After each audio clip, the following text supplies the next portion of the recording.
There's a strange thing about shadows. Some cling to the walls like they're afraid of the light, while others follow people who don't even realize they're carrying darkness with them.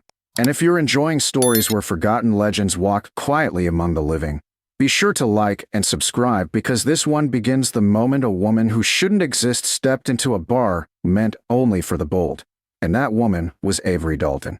The tourists at Silver Point didn't know why the locals avoided that dim corner bar tucked beside the pier, the one where the door hung slightly crooked, as if a giant had once slammed it shut. But the special operations community knew. It was SEAL territory, a place where men with too many deployments and not enough sleep nursed their drinks while trying to remember who they were off the battlefield. Avery drifted inside like someone smelling the salt air for the first time, though in truth she'd spent more of her life around the ocean than any of the off-duty operators hunched around the high-top tables. She didn't wear a uniform, didn't stride in with the aggressive swagger of someone who wanted to be noticed, and that alone made her stand out in a place built on bravado.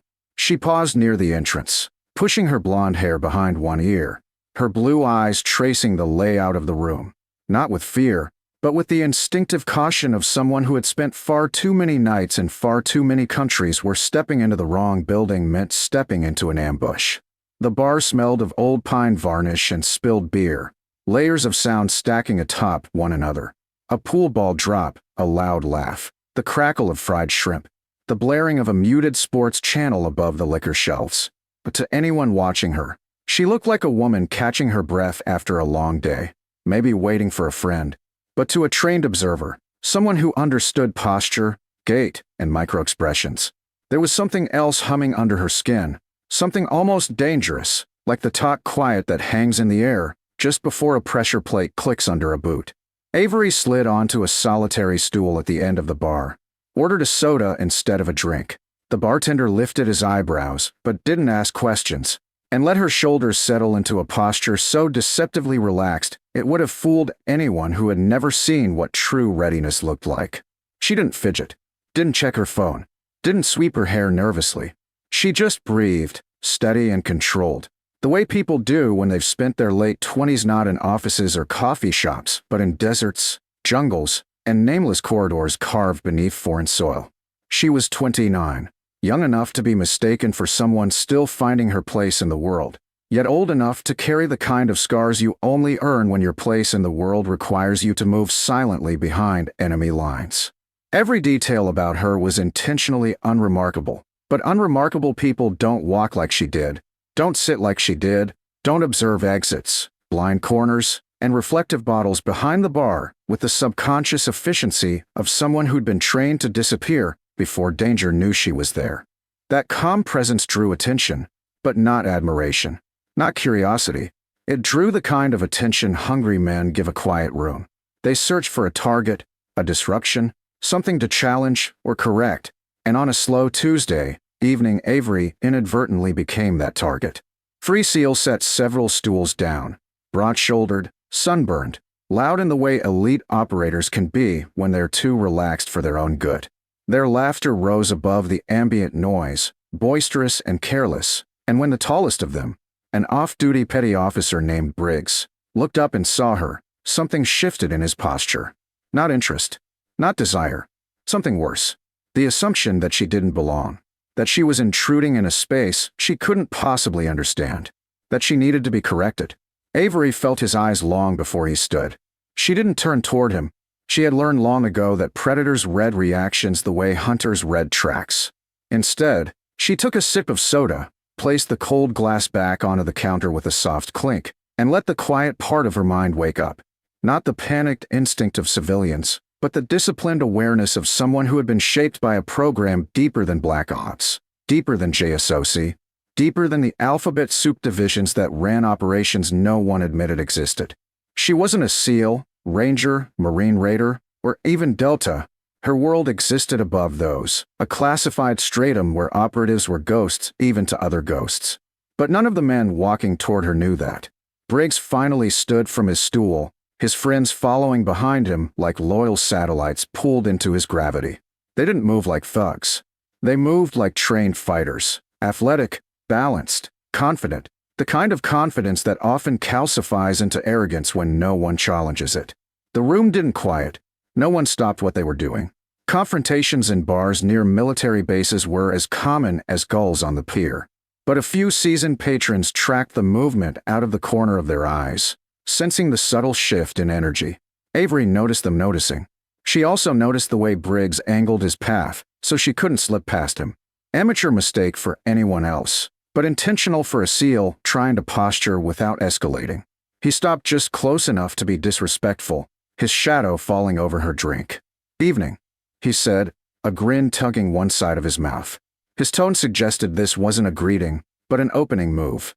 Avery didn't lift her chin, didn't lean back, didn't shrink. She simply looked at him with the kind of calm that should have warned him. Calm born not from innocence, but from experience measured in split seconds and gunpowder. "Evening," she replied. Behind him, his teammates smirked. They weren't looking at her. People rarely do when they've already decided who you are. No, they were watching Briggs, waiting to see how he'd push things. Waiting to see who he'd impress. They didn't understand the subtle tension building around them. They didn't see the way her right foot shifted to give her balance, without telegraphing intent. They didn't notice the slow, meditative breath she took. Briggs stepped closer. Too close. Avery felt the warmth of his presence, felt the ripple of danger as he reached out. Slowly, like she was prey, he planned to corner. His hand touched her forearm. Light enough to feign politeness, but firm enough to claim entitlement. That tiny gesture, that subtle tightening of fingers, was enough. It wasn't fear that stirred in her. It wasn't anger. It was the cold mechanical readiness of someone whose instincts had been honed in places where touch was never innocent. And in that moment, without anyone realizing it yet, the bar became a battlefield. Avery didn't show it, didn't flinch, didn't react at all. But something ancient and lethal had awakened behind her eyes. And before the night ended, every man in that bar would know exactly who she was. Briggs didn't know it yet. Not when his hand closed around Avery's forearm. Not when his smirk widened in anticipation of whatever reaction he thought she'd give. But in that split second, before a single person in the bar guessed what was coming, the outcome of the fight was already written. It began with a subtle shift of her weight. The faintest tightening of muscle that only the most seasoned fighters would recognize. And then the room seemed to fall into a deeper silence as Avery's body moved with a speed that didn't match her calm demeanor, a speed that caught Briggs so off guard he didn't even have time to swear. She rotated her arm sharply, snapping his thumb away from her skin in a controlled, precise motion that weaponized his own grip against him. And before the sting of the counterpressure reached his brain, she stepped into his stance, her shoulder driving hard into his sternum, forcing the air from his lungs in a muffled grunt that drew the attention of nearby tables. The second SEAL, a wiry, quick-moving petty officer who clearly had a background in grappling, instinctively lunged forward, trying to wrap her middle and drag her backward, but Avery pivoted on the heel of her left foot with frightening grace, bringing her right knee up in a tight arc that slammed into the side of his ribs with a crack that made the bartender freeze mid-pour. He collapsed sideways, gasping and clutching his chest, but she didn't pause to admire the effect. The third SEAL, heavier and slower but strong enough to be a problem, swung a thick arm toward her head in a sloppy but powerful punch. An intimidation move rather than a trained strike, but she leaned back just enough to let his knuckles whistle past her chin before she caught his wrist with both hands, redirected his momentum, and slammed his arm against the bar with a sharp twist that turned his roar of aggression into a howl of pain. Bottles toppled, patrons scrambled back, chairs screeched against the floor, but Avery moved through the chaos like she had rehearsed it 1,000 times in darker, deadlier rooms. Briggs recovered enough to charge again, face red, fury boiling in his eyes, but he came at her loud and wide always loses. She ducked under his swinging arm, placed a single palm on his hip, and leveraged his own weight to flip him, clean, brutal, efficient, onto a table that collapsed under the impact, scattering drinks and splintering wood in every direction. The remaining SEAL, still half-dazed from the knees she'd driven into his ribs, tried one last desperate attempt to grab her from behind, looping an arm around her shoulder in a sloppy choke. But Avery's feet slid apart for balance. Her elbows snapped down into the soft meat of his side, and she used his imbalance to throw him clean over her shoulder, slamming him onto the ground so hard that even the jukebox stuttered as if shocked. The room froze. Even the ocean outside seemed to hesitate. No one blinked. No one breathed. And Avery stood in the center of the wreckage, hair slightly loosened from its tie, chest rising and falling with calm, controlled breaths, not triumphant, not rattled, but simply present, as if this level of violence was no more stressful than adjusting her bar stool.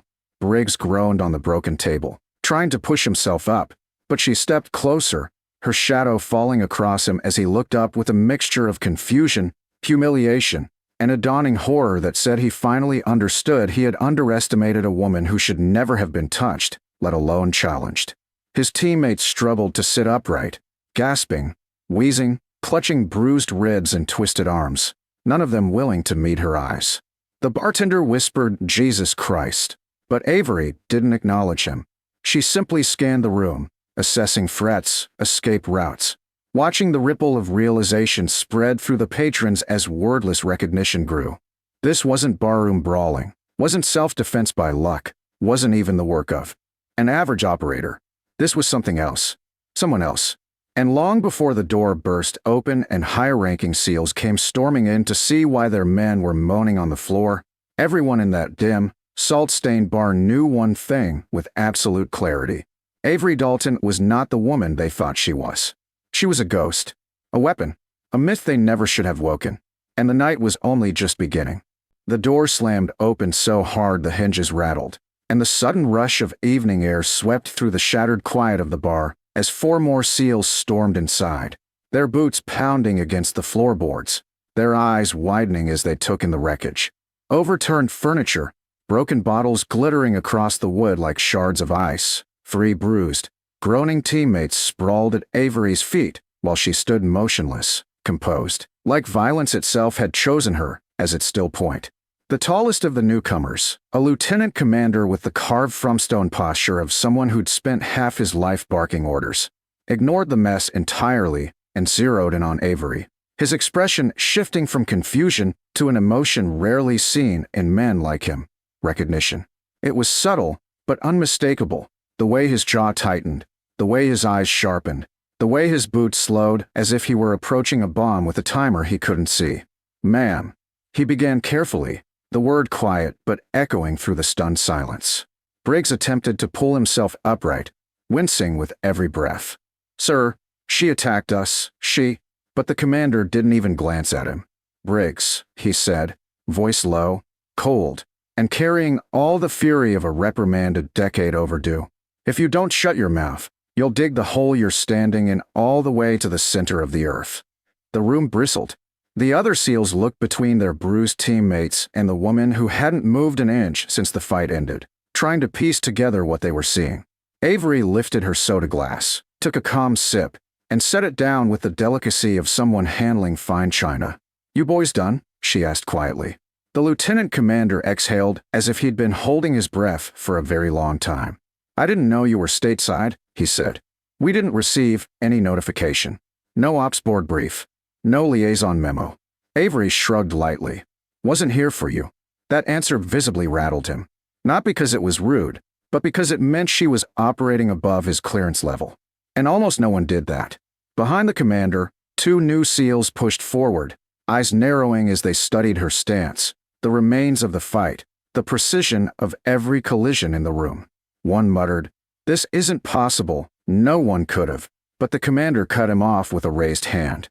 "She could. She did. And if you ever find yourself in a room with her again, you better pray she's on your side." Briggs, still clutching his ribs, spat out, "Who the hell is she?"